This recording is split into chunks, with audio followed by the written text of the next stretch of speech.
warahmatullahi wabarakatuh. Perkenalkan, saya Dwi Vaniana Lole. Pada video kali ini saya akan menjelaskan materi mengenai sejarah ilmu peluang. Jadi sejarah ilmu peluang itu dia terbagi menjadi 4 tahapan. Yang pertama, tahapan prasejarah. Yang kedua, tahapan pengantar inferensi dan awal statistika matematis. Dan yang ketiga yaitu tahap sosialisasi statistika dan perkembangan korelasi dan model statistik. Dan yang keempat yaitu tahapan statistika modern. Oke, baik, kita awali dulu dengan sejarah ilmu peluang. Jadi, ilmu peluang atau teori peluang itu sudah dikenal sejak 300 tahun yang lalu, tepatnya pada abad ke-17. Beberapa ilmuwan seperti Pascal Laplace, Fermat, dan Gauss itu mengkaji bagaimana permainan, khususnya judi, jika dihitung nilai kemungkinannya. Mereka mengkaji nilai peluang bukan untuk berjudi, melainkan untuk mengembangkan teori peluang menjadi suatu ilmu pengetahuan. Menurut Stigler, pada tahun 1986, metodologi dan teori statistik dan peluang yang saat ini dikenal sebagai statistika modern merupakan hasil rintisan dari perkembangan yang terjadi pada waktu itu, yang lalu melalui beberapa tahapan antara lain sebagai berikut, yaitu yang pertama tahap prasejarah pada tahun 1660 sampai dengan 1750. Nah, pada tahap ini terjadi perkembangan penting dalam sejarah teori ilmu peluang. Tahap ini dibagi lagi menjadi 3 periode, yaitu dimulai dari tahun 1654 sampai dengan 1655 oleh pakar filsafat Lahan Helking yang disebut dengan periode The Emergence of Probability.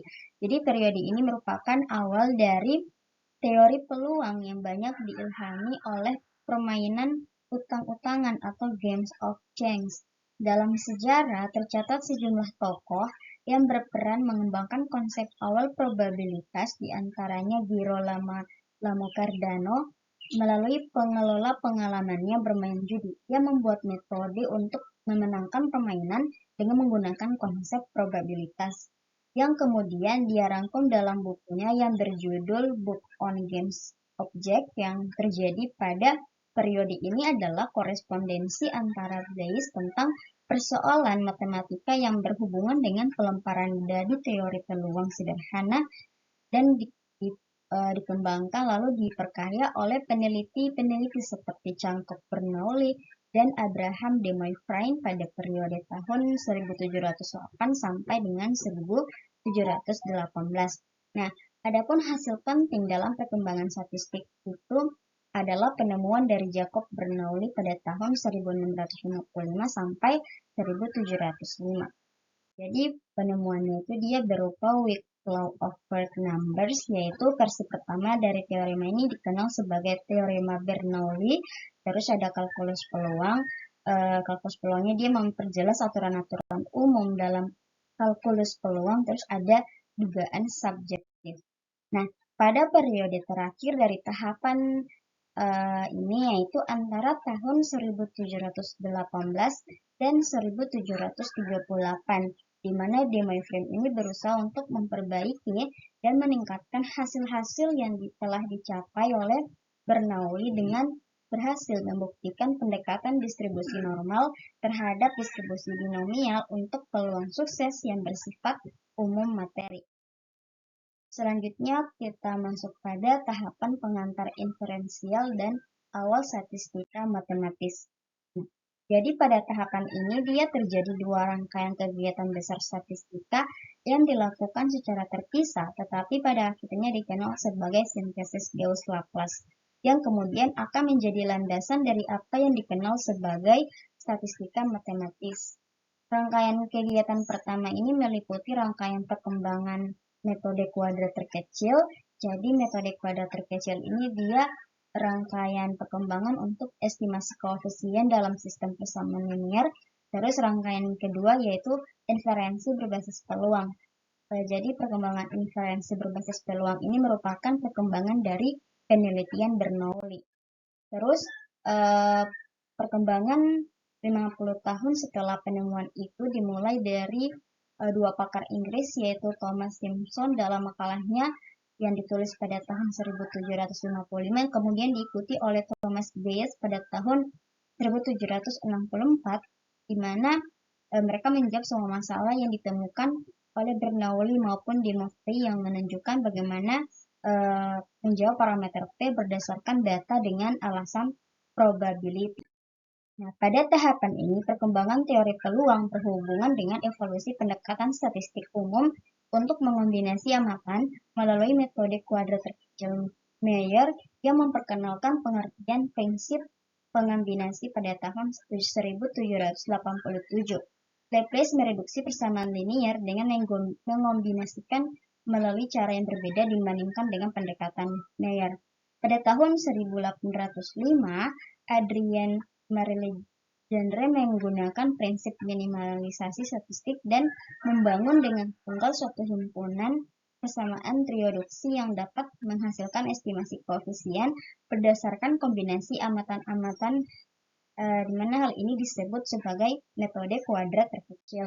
Nah, pada tahun 1810, Laplace membuktikan bahwa teorema limit pusat yang dibuatnya dapat dipertanggungjawabkan. Penggabungan metode ini disebut sebagai sintesis Gauss yang saat ini dikenal sebagai analisis regresi distribusi normal. Terus disebut pula dia sebagai distribusi Gauss adalah distribusi probabilitas yang paling banyak digunakan dalam berbagai analisis statistika. Kita masuk pada tahapan yang ketiga, yaitu tahap sosialisasi statistika dan perkembangan korelasi dan model statistik.